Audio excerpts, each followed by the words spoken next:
Bonjour à toutes, bonjour à tous. On se retrouve aujourd'hui pour une mock draft complète et aujourd'hui on s'occupe des Falcons de Atlanta. Alors le mouvement majeur à l'intersaison c'est évidemment le départ de Matt Ryan et l'arrivée du quarterback Marcus Mariota.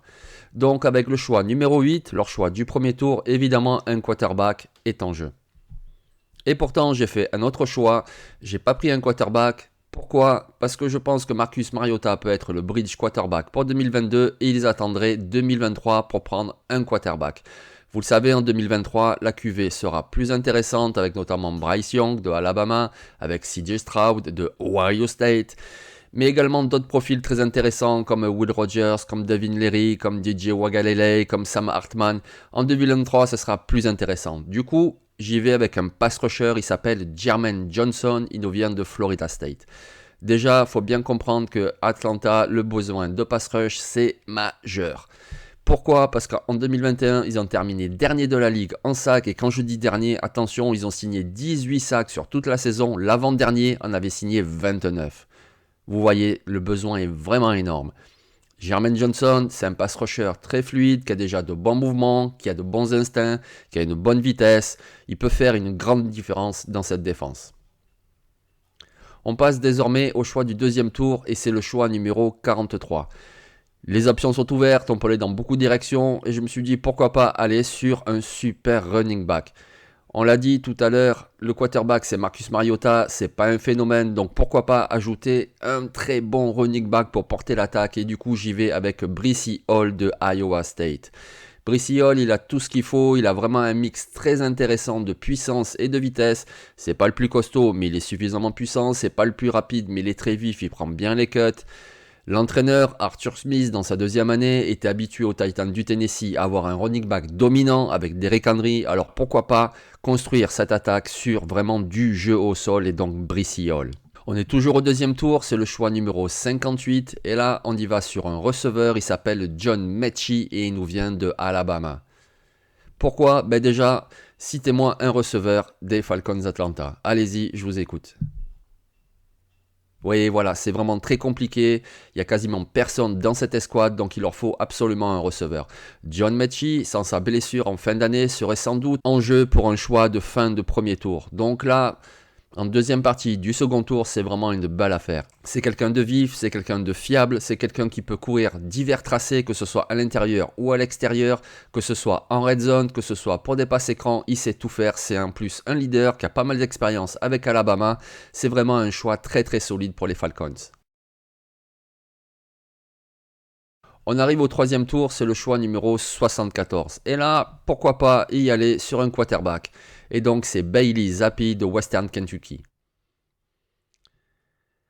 Bailey Zappi, c'est vraiment un bombardier, vous le connaissez, je ne vais pas m'étaler, c'est quelqu'un qui a été très très productif, tout d'abord au niveau FCS, puis ensuite au niveau FBS, avec une grosse production, une mentalité de gunslinger, c'est-à-dire qu'il n'hésite pas à attaquer de tous les côtés. Le souci, c'est qu'il n'a pas un gabarit idéal pour être un lanceur depuis la poche, il n'a pas non plus la mobilité pour être un double menace, c'est pourquoi il pourrait glisser. Mais c'est vraiment un pari qui se tente parce qu'au pire du pire, tu auras un backup très efficace et sait-on jamais, avec un bon développement, ça pourrait être une belle surprise. Donc, troisième tour, Bailey Zappi. On arrive désormais au choix numéro 82 et là on va renforcer l'escouade de linebacker qui est vraiment très faible au niveau des Falcons. Il y a Dion Jones, il y a Michael Walker, mais c'est pas extraordinaire et derrière eux il y a quasiment rien. Donc on y va avec un joueur, un local, un régional de l'étape, il s'appelle Channing Tindall, il nous vient de Georgia. Pourquoi Channing Tindall? Parce qu'il est très rapide, c'est vraiment le linebacker sideline to sideline. Il est très bon en poursuite, il sait faire pas mal de choses, il est champion universitaire. C'est quelqu'un qui peut s'imposer dès sa saison rookie. Il a vraiment le profil pour être un joueur NFL pour les 10 prochaines années. On passe désormais au choix 114 et on reste en défense. Grady Jarrett sur le premier rideau est vraiment très très bon. Par contre, il bénéficierait vraiment d'avoir un nose tackle.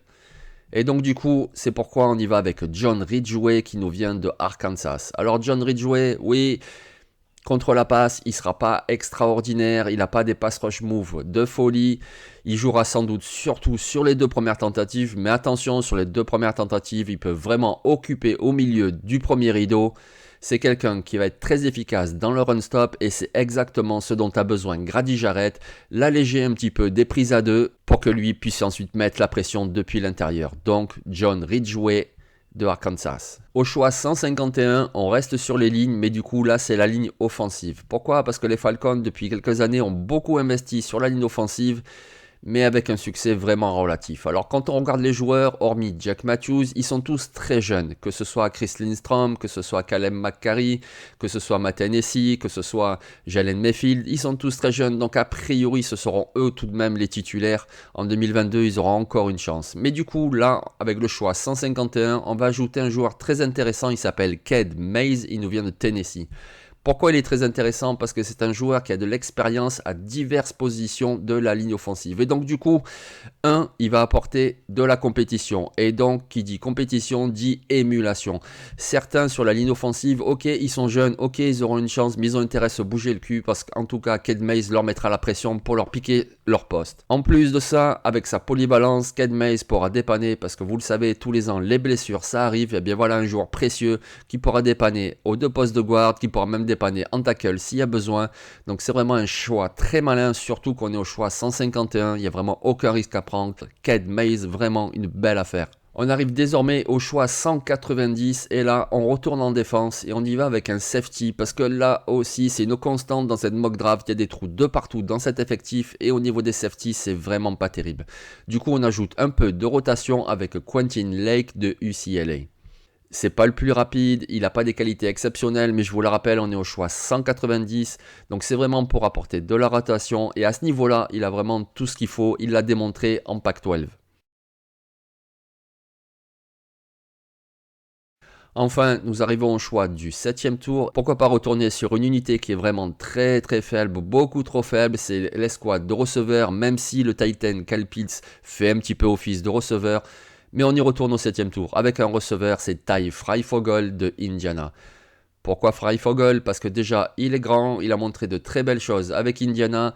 Il a montré aussi pas mal de limites, notamment la dernière saison, c'était mieux il y a 2 ans. Mais au 7e tour, voilà, c'est vraiment un bon pari à prendre. Quelqu'un qui a du potentiel à développer. Et vu l'état de l'escouade de receveurs à Atlanta, c'est vraiment un pari à faire. Donc voilà, je vous remontre la mock draft. Évidemment, c'est un des scénarios possibles, il y en a d'autres. Vous pouvez les commenter, les critiquer, ça vous plaît pas, dites-le dans les commentaires. Je vous souhaite une bonne journée ou une bonne soirée, ça dépend quand vous regarderez cette vidéo.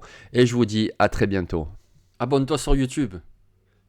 Abonne-toi sur Twitter. Et si ça te plaît, donne-moi un peu de force. Mais fais vite, je suis pressé.